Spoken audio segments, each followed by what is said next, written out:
In 1995, $75,000 a year was not a salary, it was a status. It meant a detached house on a quiet street, 2 cars in the driveway, and a week somewhere warm every February. It meant the mortgage was a line item, not a lifestyle. It meant you had arrived. In 2026, $75,000 is the salary that makes you stop in aisle 4 at Loblaws. Pick up a block of cheddar, look at the sticker, and quietly put it back. Same number. Completely different life. So, what happened? How did a good Canadian income turn into the new just getting by? Let's start with the honest math, because the honest math is uncomfortable. Here is the first thing nobody tells you when you get the offer letter. $75,000 is not $75,000. It is a headline. It is the number at the top of your T4, and it is the number you tell your relatives at Christmas, and it is a number you will never actually see. In 2026, the CRA takes the first bite. The federal rate on your first $58,523 is 14%. Everything above that gets taxed at 20.5%. Your basic personal amount shelters $16,452 from federal tax, which sounds generous until you realize it barely covers 4 months of rent in Toronto. Then, the province takes the second bite. In Ontario, that's 5.05% on your first $53,891, then 9.15% on the rest, plus the Ontario Health Premium, which quietly removes another $750 without ever appearing in a political speech. Then comes CPP, 5.95% on everything you earn between $3,500 and $74,600. That's $4,230. And because you crossed the year's maximum pensionable earnings, you now also pay CPP2, an extra 4% on the sliver above it. Then EI, 1.63%, capped at $68,900 of insurable earnings. Another $1,123 gone. Add it up. Federal tax, provincial tax, the health premium, CPP, CPP2, and EI. Roughly $18,100. Evaporated before your first coffee of the year. Your $75,000 salary is actually $56,900. That is the number that pays your life. Everything from here on out is spent from that. Now let's talk about the roof. There used to be a rule in this country, the 30% rule. You spent 30% of your income on shelter, and the remaining 70% built the life, the car, the food, the RRSP, the trip. That rule was not a suggestion. It was how mortgage lenders underwrote, how financial planners planned, and how ordinary Canadians measured whether they were doing okay. That rule is dead. Not struggling, dead. A one-bedroom apartment in Toronto averages $2,201 a month. In Vancouver, the average asking rent across all unit types is $2,715. Nationally, we're hovering around $2,100. Take the Toronto one-bedroom, $26,412 a year, against your take-home of $56,900. That is 46%.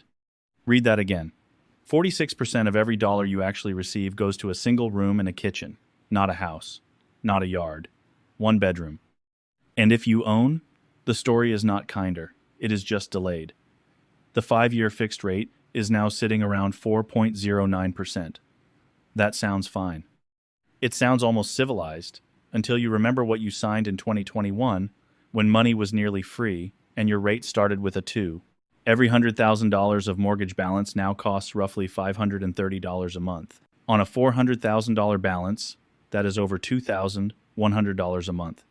And for hundreds of thousands of Canadian households renewing this year, that is not a payment. That is a $700 a month pay cut that arrived by letter. Here's what that actually means, in time rather than money. If 46% of your net income goes to shelter, you work from the 1st of January until roughly the 10th of June, purely to keep a roof over your head, almost half the calendar year. You are not saving, you are not investing, you are renting your own existence back from someone else. Which brings us to the grocery store, and the metaphor that I think explains this entire era better than any chart. Forget your hourly wage for a second, because your hourly wage is a lie too. On paper, $75,000 is about $36 an hour. After deductions, it's about $27 an hour. but shelter has already claimed 46% of it. So the money that is actually yours, the money that buys food and fuel and everything else, works out to roughly $14.66 an hour. $14.66. That is the real, spendable wage of a $75,000 Canadian. Now walk into Loblaws. Chicken, ground beef, milk, eggs, coffee, bread, produce, a few pantry items. One bag, $45. That bag cost you 3 hours of your working life. 3 hours. Not for a night out, not for a treat. For one bag of food that will be gone in 4 days. And Canada's food price report for 2026 projects food prices rising another 4 to 6% this year, with the average family of 4 spending $17,571 on food.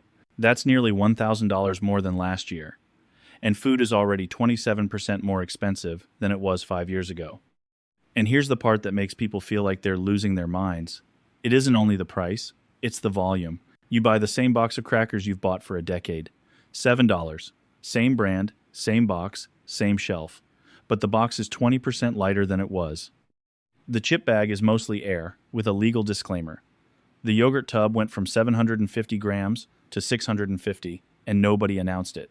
This is shrinkflation, and it is the reason your budget feels wrong even when your spreadsheet says it's fine. Your salary is standing still, while the physical world around you is quietly shrinking. Then there's the car. Because in most of this country, a car is not a luxury. It's a job requirement. Gasoline is averaging $1.73 a liter nationally, and it spiked to $1.93 this past May. In Newfoundland, it touched $2.16. Add Ontario and Alberta auto insurance premiums, which have climbed again this year on claims inflation and severe weather losses. Add maintenance, add parking. That is a working tax. It is money you spend for the privilege of being allowed to earn money. The $40,000 earner of 1995 drove a paid-off sedan insured for a few $100s on gas that cost 55 cents a liter. He was not paying this tax. You are. And now the test that reveals everything. It is any random morning. Nothing special. You open the banking app the way you always do, and you watch the number. And the number is not a balance. It's a transit point. Money lands and money leaves, on its way to a landlord, a lender, a grocer, an insurer. You are not accumulating. You are conducting. And then the transmission goes, $4,000. Or the dentist looks at the x-ray and says the words root canal and crown, and that's $2,500. And your benefits cover $800 of it. The $75,000 earner has no margin. None. So the HELOC comes out, or the credit card does, and in the space of one afternoon, a professional becomes a debtor. Not because they were reckless, because there was never any room. Now, let's put a number on what was taken. Since 2019, cumulative inflation in Canada has run 21.63%. Your $75,000 today buys what? $61,660, bought in 2019. The gap is $13,340 a year. That is not a metaphor. That is $13,340 of purchasing power that used to be yours and is now simply gone.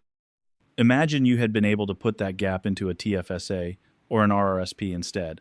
$13,340 a year, compounding at 6% for 20 years. $490,000. That is the real cost of the squeeze, not a smaller grocery bag. $500,000 of retirement that inflation quietly took out of your future and never told you about. And here is the uncomfortable truth about the 1995 comparison. $40,000 in 1995, adjusted purely for the Consumer Price Index, is about $75,500 today. The headline says you've kept pace. Exactly.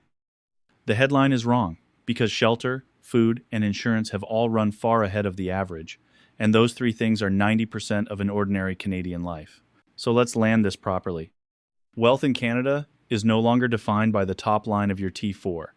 That number has become almost meaningless, a figure you announce that describes a life you don't actually live.